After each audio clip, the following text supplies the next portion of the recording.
Imunohistokimia merupakan suatu teknik yang utamanya ditujukan untuk mendeteksi suatu protein pada jaringan yang telah diproses secara khusus. Teknik ini didasarkan pada adanya reaksi ikatan antara antigen dan antibodi yang dituju, yang kemudian kompleks ini berikatan dengan suatu bahan khusus yang dapat menghasilkan perubahan warna. Pada prinsipnya, imunohistokimia didasarkan pada ikatan antara antibodi primer monoklonal atau poliklonal yang mengikat antigen pada jaringan membentuk kompleks imun untuk diikat oleh antibodi sekunder yang terkonjugasi enzim seperti peroksidase. Ketika kromogen tertentu ditambahkan, enzim tersebut mampu mengubah kromogen menjadi warna tertentu yang tidak dapat larut yang dapat kita identifikasi di bawah mikroskop. Berikut merupakan prinsip pewarnaan imunohistokimia yang terdiri dari metode langsung, metode tidak langsung, dan metode berlapis. Berikut merupakan prinsip pewarnaan imunohistokimia direct. Prinsip dari metode imunohistokimia langsung atau direct adalah menggunakan antibodi primer yang sudah berlabel yang akan berikatan langsung dengan antigen target. Metode ini merupakan metode pengecatan satu langkah karena hanya melibatkan satu jenis antibodi, yakni antibodi yang berlabel. Pada metode direct, antibodi spesifik yang mengenali antigen jaringan akan dimodifikasi dengan mengkonjugasi molekul indikator pada antibodi tersebut. Molekul indikator tersebut dapat berupa molekul yang berpendar seperti biotin atau enzim peroksidase, sehingga apabila diberikan substrat akan memberikan warna pada jaringan tersebut.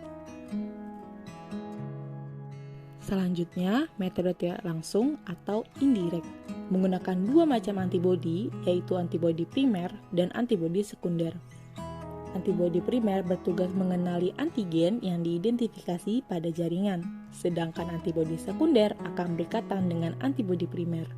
Antibodi kedua merupakan anti-antibodi primer. Pelabelan antibodi sekunder diikuti dengan penambahan substrat berupa kromogen. Kromogen merupakan suatu gugus fungsi senyawa kimia yang dapat membentuk senyawa berwarna bila bereaksi dengan senyawa tertentu. Metode berlapis terdiri dari dua, diantaranya yaitu metode peroksidase antiperoksidase atau PEP dan metode avidin-dioten kompleks atau ABC. PEP merupakan antibodi primer yang tidak terlabel. Sebagai gantinya, antibodi anti-enzim digunakan untuk membentuk jembatan antara antibodi primer dan enzim. Teknik ini mencegah perlunya konjugasi enzim pada antibodi. Metode ini mempunyai sensitivitas 100 sampai 1000 kali lebih besar daripada teknik konjugasi atau tidak langsung. Metode avidin biotin kompleks menunjukkan afinitas tinggi ikatan antara avidin dan biotin. Avidin yang berkonjugasi pada HRP akan membuat ikatan kuat dari avidin ke antibodi biotin-related, sehingga menempatkan peroksidase pada tempat reaksi antigen antibodi dalam potongan jaringan. Berikut merupakan prosedur imunohistokimia yang terdiri dari 1. Deparafinisasi dan rehidrasi, kedua endogenous peroksidase blocking, yang ketiga antigen retrieval, yang keempat protein blocking, yang kelima inkubasi protein. Deparafinisasi dan rehidrasi. Deparafinisasi merupakan proses untuk menghilangkan parafin yang terdapat pada jaringan. Rehidrasi dengan pengenceran etanol bertingkat untuk menghilangkan parafin yang ada dalam jaringan. Endogenous peroksidase blocking merupakan proses yang sangat penting dalam imunohistokimia. Aktivitas dalam jaringan dan reaksi dengan antibodi menyebabkan non-specific background staining. Antigen retrieval bertujuan untuk mengembalikan struktur protein atau antigen yang rusak pada saat proses fiksasi. Proses ini biasanya dilakukan dengan cara enzimatik dan heat-induced epitope retrieval atau HER. Protein blocking dengan prinsip larutan protein akan berikatan dengan protein non-spesifik yang ada pada jaringan sehingga akan membatasi adanya ikatan dengan antibodi. Protein blocking dapat dilakukan dengan menggunakan normal serum atau larutan blocking seperti bovine serum albumin, gelatin, tripton, kasein, pepton, non-fat dry milk, dan kasein. Selanjutnya, inkubasi protein. Antibodi adalah bagian dari pertahanan tubuh untuk menghilangkan atau mencegah adanya zat asing yang masuk ke dalam tubuh. Ada dua macam jenis antibodi, yaitu antibodi monoklonal dan antibodi poliklonal. Antibodi monoklonal merupakan pengembangan dari antibodi poliklonal. Antibodi ini hanya mengandung satu macam molekul antibodi yang hanya akan mengenali satu macam antigen. Inkubasi diperlukan pada proses inkubasi antibodi primer. Kondisi inkubasi antibodi dipengaruhi oleh afinitas, suhu, karakteristik, jaringan, dan prosedur. Cara kerja imunohistokimia. Pertama, deparafinisasi dan rehidrasi. Rendam preparat pada silol 1, silol 2 secara berurutan selama 10 menit.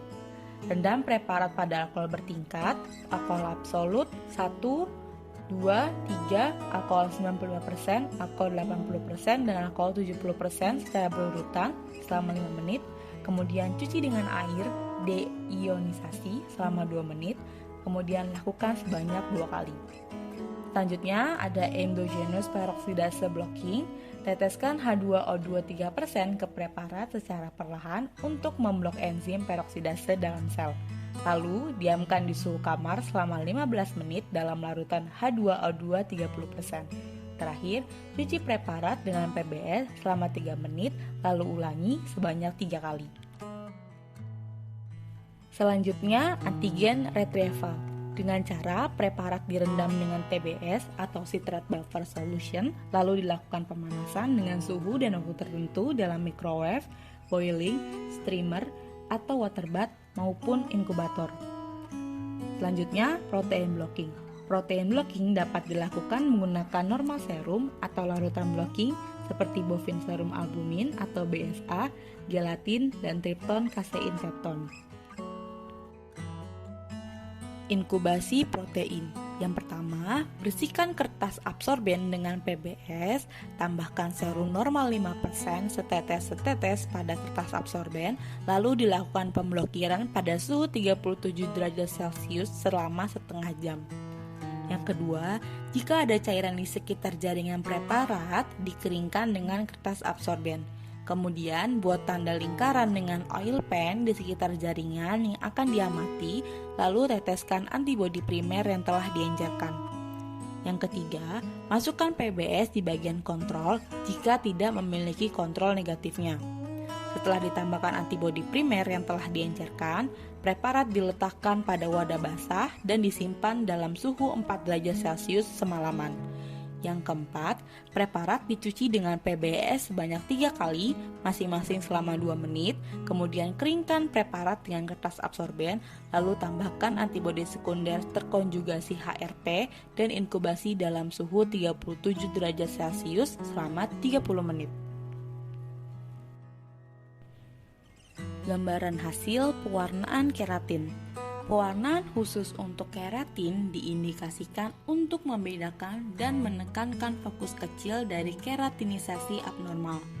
Keratin sendiri adalah salah satu protein struktural utama dan kunci ditemukan pada konsentrasi dan keragaman tertinggi dalam keratinosit kulit serta epitel mulut dan menyumbang hampir 80% dari total kandungan protein dalam sel-sel epitel bertingkat yang berdiferensiasi.